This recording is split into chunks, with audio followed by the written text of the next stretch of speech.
안녕하세요 여러분, 린입니다. 엄청 오랜만에 로드트립을 가게 됐어요. 로드트립 하면 빠질 수 없는 게 또 미국의 버킷이죠. 저번에 플로리다 갈 때 들렸던 조지아 버킷보다 더 크더라고요. 버킷이라는 곳은 미국 텍사스에 본사를 둔 초대형 고속도로 휴게소인데요.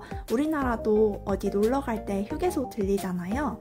여기는 주로 주유소에 있는 작은 편의점 같은 느낌의 휴게소를 많이 들리긴 하는데 정말로 로드트립이다 라고 하면 항상 버킷을 본다고 해요. 그래서 미국인 친구들 말에 의하면 버킷을 보는 순간 내가 진짜 시골 마을을 뚫고 가는 로드트립을 하고 있는구나 라고 느낄 수 있대요. 이걸 보면 여행 가는 느낌이 나고 설레는 거죠. 버킷가 특히 유명한 건 지금 보이듯이 규모가 되게 크고요. 간식도 많고 버킷의 비버가 마스코트인데 이 관련 상품이 되게 많거든요. 특히 버킷 육포가 되게 유명합니다. 저는 육포를 사실 별로 안 좋아해서 안 사 먹긴 했는데 종류가 진짜 많아요.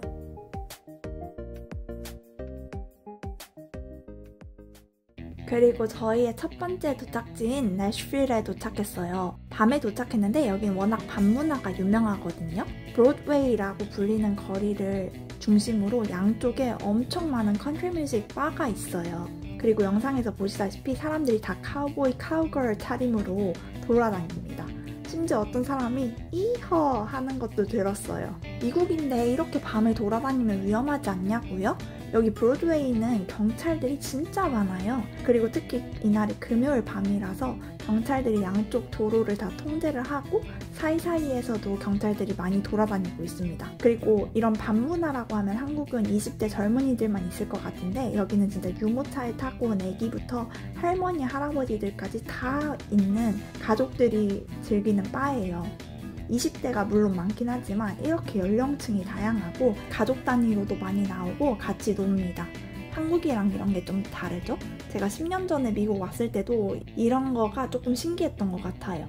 아무튼 테일러 스위프트도 이 내쉬빌에서 본격적으로 음악 경력을 시작한 걸로 되게 유명합니다.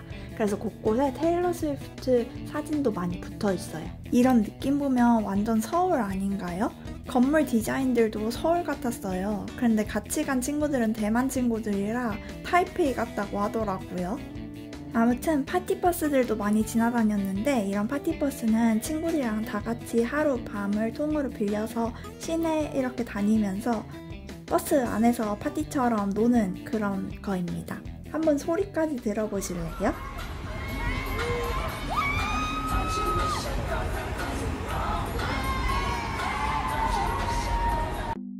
아침은 친구들이랑 커피 마시러 왔어요. 내쉬빌에서 여기 평점이 제일 높더라고요. 원두도 직접 파는 곳이에요. 하나 샀네요. 이건데 초콜릿, 카라멜, 스톤프루트 맛이 섞여 있는 거래요. 그나저나 제가 모카팟을 불태웠잖아요. 그래서 다시 살려고 하니까 이 회사가 중국에 팔린다고 해서 다시 살지 말지 엄청 고민이었습니다. 그래도 결국 똑같은 걸로 다시 샀어요. 그리고 벤더빌트 대학교에 갔는데요. 여기는 테네시주 내쉬빌에서 명문 사립대학이라고 불리는 곳이거든요. 같이 간 친구의 친구가 여길 다니는데 캠퍼스가 예쁘다고 추천해줬다고 해서 들리게 됐어요. 일명 Southern Ivy라고 불리는 대학 중 한 곳이래요. 때가 4월이라서 졸업사진 찍는 학생들을 종종 볼 수 있었어요. 그리고 풀숲에서 야생 토끼도 봤어요. 딱 한 마리만 있더라고요. 분명 다른 곳에 더 있을 것 같긴 한데. 그 다음 열심히 달려서 저희의 최종 목적지인 켄터키주까지 왔습니다. 켄터키 하면 여러분도 켄터키 프라이드 치킨이 제일 먼저 생각나지 않나요?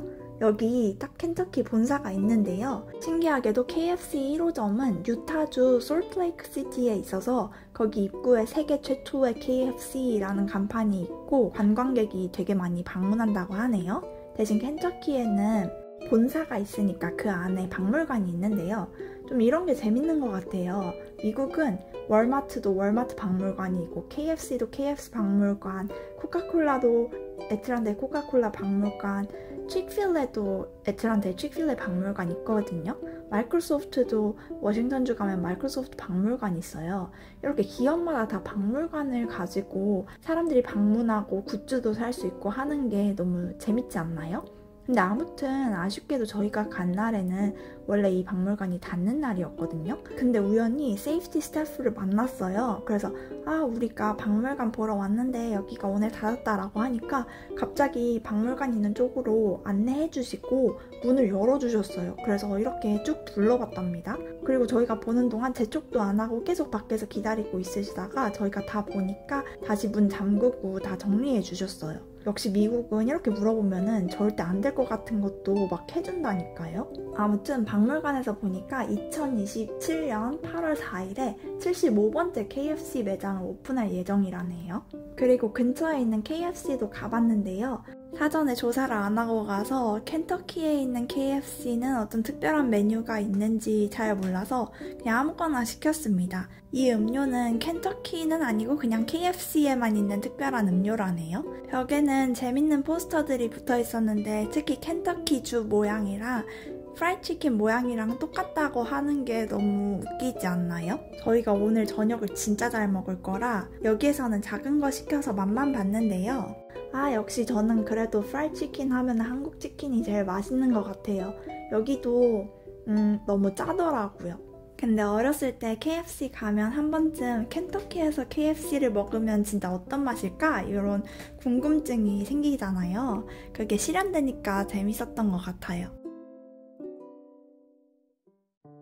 여기는 Historic Old Louisville이라고 빅토리아 양식 주택이 밀집되어 있는 지역인데 대부분 1880년대에서 90년대 초반에 지어진 저택들이라고 해요. 좀 신기한 게 원래 도시가 아닐수록 좀 더 보수적이다 이런 생각이 있잖아요.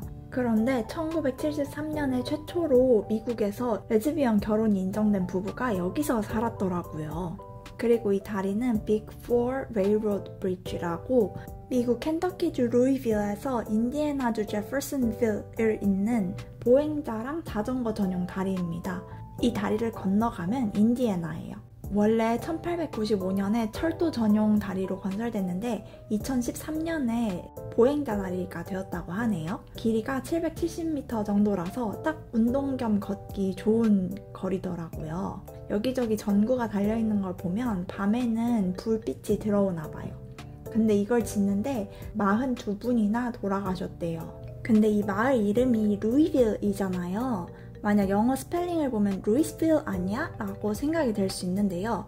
왜 루이스빌이 아니라 루이빌이 됐는지 찾아보니까 프랑스 루이 16세를 기리기 위해 만들어진 거라 루이 16세 스펠링도 L-O-U-I-S거든요. 근데 루이스라고 안 하고 루이라고 하잖아요. 그래서 여기 마을 이름도 루이빌이 된 거더라고요. 미국은 은근 이런 게 많은 것 같아요. 아칸소도 원래 스펠링 보면 Arkansas 같은데 Arkansas라고 읽잖아요. 아무튼 루이빌은 켄터키 중심 도시인데도 불구하고 되게 한산했는데 인디애나 제퍼슨빌 오니까 훨씬 도시 느낌이 나네요. 다시 켄터키로 넘어오면 근처에 이렇게 에디슨이 살던 집도 있습니다. 저희가 갔을 때는 닫혀 있긴 했어요. 짜잔! 그리고 저희가 왜 오늘 루이빌까지 왔냐면 바로 이 나미 식당에 오기 위해서였어요. 에드워드 셰프가 켄터키에 2개의 레스토랑을 가지고 있거든요. 파인다이닝은 워낙 예약이 힘들고 여기는 한 달 전에 예약해서 왔어요. 사실 루이빌에 도착하니까 거리에도 사람이 별로 없고 차도 별로 없길래 저희가 7시에 예약을 했는데 6시로 바꿔도 되는지 물어봤거든요. 근데 무려 예약이 다 찼다는 거예요. 이 식당에는 사람이 가득하더라고요. 신기했던 건 한국인을 한 명도 못 보고 아시아 사람들이 아닌 그냥 미국인들이었어요. 아마 이 켄터키주 사람들이겠죠? 그런데도 배주스는 저희가 아는 갈아 만든 배 맛있고 이렇게 아시아인이 없는데도 음료부터 메뉴까지 한국적인 맛을 살려서 레스토랑을 운영하고 있는 게 에드워드 셰프답고 되게 좋아 보였습니다. 그리고 아시아 인구가 많은 지역에서도 K-BBQ집 가면 쌈장이 안 나오는 경우가 되게 많거든요. 근데 여긴 쌈장까지 있더라고요.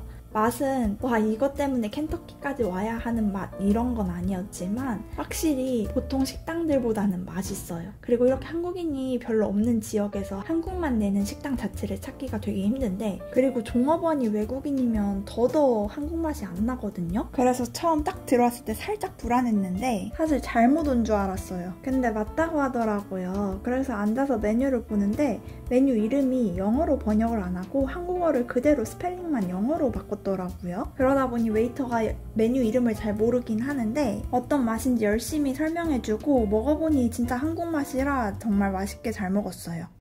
여기는 이번 여행에서 남이식당 못지않게 기대했던 맘모스 케이브예요. 미국 켄터키주에 있는 엄청 특별한 동굴인데요. 세상에서 제일 길고 큰 동굴이라고 합니다. 내셔널파크 중 하나인데 저는 사실 미국에 있는 모든 내셔널파크 하나하나씩 다 가보고 싶어요. 아무튼 4,500여 년 전에 아메리칸 인디안에 의해서 처음으로 발견이 됐는데 너무 길어서 그 당시에도 그리고 지금까지도 그 끝을 보지 못한 동굴입니다. 2022년 9월 기준으로 밝혀진 총 길이가 700km 정도인데 거기까지 가는 데만 해도 10시간에서 12시간을 걸어 들어가야 된대요. 그런데 재밌는 건 지금 현재 관광객들이 다니는 길에서도 갑자기 옆에 새로운 길을 발견하기도 하고 그러나 봐요. 아무튼 이렇게 미국인에게 완전히 다 밝혀지고 관광지가 되기 전에는 아메리칸 인디안들이 여기에서 밥도 먹고 작물도 키우고 사냥도 했던 공간이라고 하네요. 탄소 연대 측정법으로 밝혀진 바에 의하면 인디안들이 여기에서 5,000년 전에서 2,200년 전까지도 살았다고 해요. 그런데 나중에는 인디안들이 산 흔적을 볼 수 없었는데 그 이유는 아직까지 밝혀지지 않았습니다. 아무튼 동굴 안이 너무 춥다고 해서 여기서 기념품 겸 바람막이를 미리 샀는데 안 샀으면 큰일 날 뻔했어요. 그리고 이거 좀 아이디어 상품 아닌가요? 눈이 아니라 박쥐가 내려요. 여기에 기부할 수 있는 박스도 있었는데 재밌는 건 미국 각 주마다 주의 국기를 달아놨더라고요. 그래서 어느 주에서 제일 많이 기부했는지 약간 그런 경쟁 심리를 자극하는 것 같기도 하고, 근데 미국 주 아니더라도 한 10개 정도 나라는 국기가 있더라고요. 다른 나라인데도 맘모스 케이브에 오는 관광객이 많은 나라들이겠죠? 심지어 한국도 있습니다. 사실 켄터키가 그렇게 엄청난 관광지가 모여있는 곳은 아니라서 한국 사람들이 많이 올지 몰랐는데 많이 오나 보네요. 다시 맘모스 케이브로 돌아가 보면 여기 되게 흥미로운 인물이 얽혀 있습니다. 스티븐 비숍이라고 흑인 가이드인데요. 1800년대 초반에 맘모스 케이브가 본격적으로 관광지로 개발될 때 당시 주인이 이 스티븐 비숍한테 동굴 탐험과 관광 안내를 맡겼어요. 그래서 스티븐은 이 동굴에서 살면서 동굴 내부 구조를 되게 많이 익히고 사람들이 가보지 않았던 구역들도 혼자 가서 탐험하고 발견하고 그런 거예요. 사실 스티븐은 처음에 동굴에 들어갈 때 글을 쓸 줄도 읽을 줄도 몰랐는데 심지어 관광객들한테 글도 배웠대요. 그래서 나중에 노예에서 해방됐을 때 자기 기억을 기반으로 동굴 지도도 그리고 책도 내고, 근데 그게 수십 년 동안 가장 정확한 맘모스 케이브 지도이자 제대로 된 책으로 인정받았다고 해요. 정말 똑똑한 사람이죠. 특히 대단한 건 사실 노예로 들어간 거고 노예 해방이 될지 안 될지 모르니까 그냥 하라는 일이나 하고 별로 열정 없이 있을 수도 있는 거잖아요. 근데 그 지하 수백 킬로미터를 혼자 다 탐험하고 또 관광객들한테 글도 배우고, 근데 결국엔 노예 해방의 날이 와서 수십 년 동안 과학자들도 인정할 수밖에 없었던 지도를 만들었다는 게 정말 멋져요. 역시 사람 일은 어떻게 될지 모르니까 주어진 일을 즐기고 또 그 이상으로 하다 보면 언젠가 그게 다 이어져서 생각지도 못한 큰 기회로 돌아오기도 하는 것 같아요. 사람 일은 모른다는 맥락에서 또 얘기를 해보자면, 원래 아까 맘모스 케이브 오기 전에 에디슨이 잠깐 머물렀던 생가도 다녀왔잖아요. 근데 거기서도 설명에 에디슨이 여기를 떠나게 된 이유가 여기서 다니던 직장에서 큰 실수를 해서 쫓겨난 거예요. 근데 에디슨은 그 이후에 엄청나게 많은 특허를 내고 천재로 인정받았잖아요. 남들 다 잘 다니는 평범한 직장에서는 쫓겨났는데 사실 엄청난 능력자였던 거죠. 그러니까 사람 일은 정말 모르는 거예요. 지금 현재 상황으로만 판단하면 안 됩니다. 지금 나쁘다고 꼭 나쁜 것도 아니거든요. 아무튼 동굴 탐험을 하다 보면 가이드가 전체 동굴에 있는 모든 불빛을 끄고 어둠을 느껴보라는 시간이 있어요. 진짜 캄캄하더라고요. 사실 야외에서는 아무리 밤이 된다고 하더라도 어딘가엔 불빛이 있는데 여기서 진짜 캄캄해서 또 색다른 경험이었어요. 아니 그나저나 낙서를 하지 말라고 그렇게 되어 있는데도 손이 닿을 만한 곳이면 낙서가 그렇게 많더라고요. 아무튼 다니다 보니 저 멀리서 날아다니는 박쥐도 한 마리 봤네요. 좀 특이하다고 생각했던 건 처음 들어갔을 때가 엄청 큰 광장처럼 생겼고 다니면서도 종류석이랑 석순을 거의 못 봤어요.